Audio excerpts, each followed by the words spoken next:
Hello అందరికీ అస్సలం అలైకుం సబ్కో ఎలా ఉన్నారు?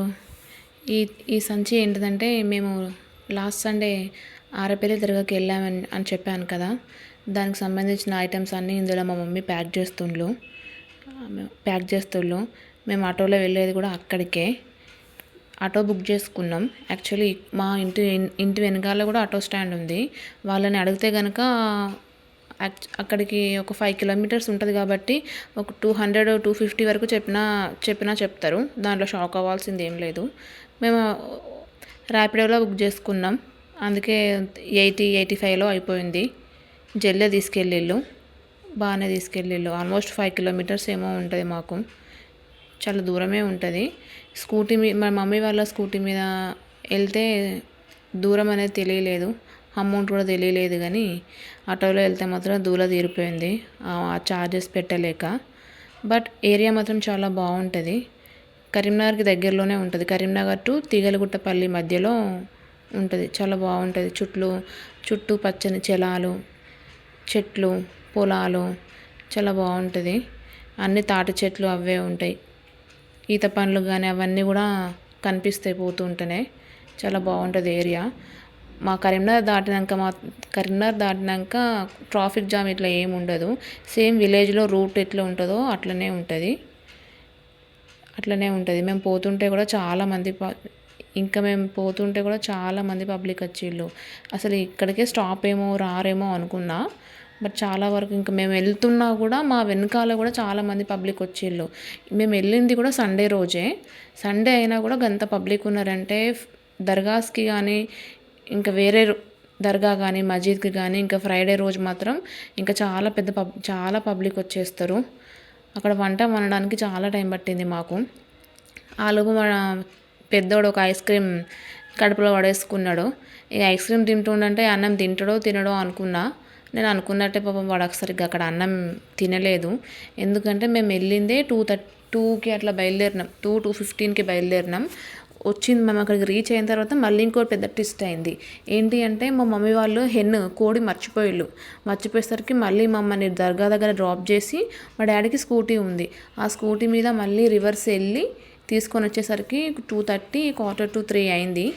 చాలా లేట్ అయిపోయింది. ఈ 3:30-3 2:45కి వంట స్టార్ట్ చేసుకుంటే ఎట్లుంటుందో అవుతుందో కాదో అనుకుని అదే టెన్షన్ మాకు.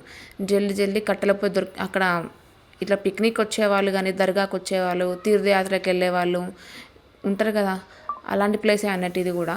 అక్కడ చేసుకున్నట్టే ఇక్కడ కూడా నార్మల్ కట్టెల పొయ్యి లాంటిది ఒక స్టవ్ చూసుకొని గిన్నెలకన్నీ మసి రాసుకొని వంట చేసుకున్నాం. జల్దీ అనుకున్న దానికంటే కొంచెం ముందే అయింది. మేము 3 అట్లా స్టార్ట్ చేసినామంటే 5:30కి 5 o'clockకి రైస్ అంత అన్నం కర్రీ అన్నీ వండడం అయిపోయింది.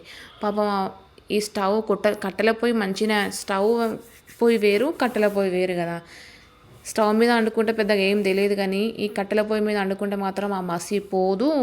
ప్లస్ ఆ పొగలు అవన్నీ గొట్టంతో ఊదుకుంటూ ఉండాల్సి ఉంటుంది. ఆ మంట రావడానికి కానీ వంట జల్ది కావడానికి కానీ చాలా కష్టమవుతుంది.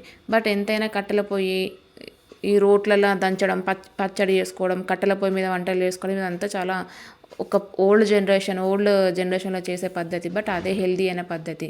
ఇక్కడ మా అన్నయ్య చాలామంది పబ్లిక్ వచ్చిళ్ళు. ఇంకా మా డాడీ వెనకాల కూడా చాలామంది పబ్లిక్ ఉన్నారు. ఇది ఈవినింగ్ ఇప్పుడు 4:30-5 ఏమో అవుతుంది కావచ్చు. మా బాబు మా అన్నయ్య దగ్గరే కూర్చున్నాడు. తనకు మా అన్నయ్య ఉన్నాడంటే ఎవరు అవసరం లేదు. ఎందుకంటే స్కూటీ మీద తిప్పుతూ ఉంటాడు, అటు ఇటు తీసుకెళ్తాడు, అదొకటి ఇదొకటి కొనిపిస్తాడు. కాబట్టి మా బాబుకి అయితే ఆ ఏజ్, మా అన్నయ్య అంత ఏజ్ ఉన్న వాళ్ళంటేనే వాళ్ళతోనే ఎక్కువ ఉంటాడు. కొత్త వాళ్ళైనా పాత వాళ్ళైనా వాళ్ళతోనే ఎక్కువ ఉంటాడు. అలాంటి వాళ్ళతోనే కలిసిపోతాడు. ఎందుకంటే అటు ఇటు తిప్పుతారు కదా, అటు ఇటు తిరగవచ్చు కదా అన్న ఛాన్స్ అన్నట్టు. అందుకనే వాళ్ళతోనే ఎక్కువ ఉంటాడు. మా అత్తమ్మ వాళ్ళ ఇంటికాడ మా హస్బెండ్తోనే ఎక్కువ ఉంటాడు. నా దగ్గర తక్కువ, ఆయనతోనే ఎక్కువ తిరుగుతూ ఉంటాడు. ఇది దర్గా లోపల అన్నట్టు. చాలామంది పబ్లిక్ వచ్చి ఈవినింగ్ టైంలో కూడా జస్ట్ అట్లా టెంపుల్కి వచ్చి వెళ్ళినట్టు వెళ్తూ ఉంటారు, వస్తూ ఉంటారు. మీకు టెంపుల్స్ ఎట్లాగో మాకు దర్గాలు కూడా అంతే, ఆల్మోస్ట్ ఈక్వల్ అట్లాగానే ఉంటుంది అన్నట్టు. అక్కడ రావడం, ఏదైనా మొక్కు ఉంటే తీర్చుకొని గొర్రె పిల్లని కోసుకోవడం కానీ, కోని కోసుకోవడం కానీ, వంట వండుకొని తినేసి ఇట్లా కొబ్బరికాయలు కొట్టి స్వీట్ పాత్య ఇచ్చేసి తీసుకెళ్తూ ఉంటారు. ఇంతకీ నేను మా మమ్మీ వాళ్ళు ఇట్లా ఎందుకు వెళ్ళిళ్ళు, సడన్గా ఈ ట్రిప్ ఎందుకు ప్లాన్ చేసినామో నేను మీకు చెప్పలేదు కదా.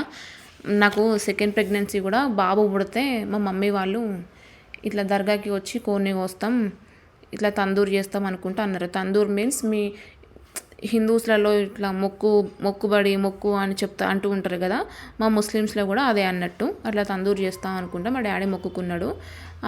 ఆయన మొక్కిన ప్రకారమే సెకండ్ ప్రెగ్నెన్సీలో కూడా నాకు బాబే పుట్టిండు కాబట్టి ఆ మొక్కుని తీరుద్దాం అన్నట్టు వచ్చిండు. అది అన్నట్టు నాకైతే ఆడపిల్లైనా ఓకే, బాబైనా ఓకే, పాప అయినా ఓకే అని అనుకున్నా. ఎక్కువ శాతం పాప అయితేనే బాగుండు, ఎందుకంటే ఇంట్లో ఒక మహాలక్ష్మి ఉండాలి కదా, ఉంటే మంచిది కదా అనుకున్నా. ఎనీవే మా ట్రిప్ మాత్రం చాలా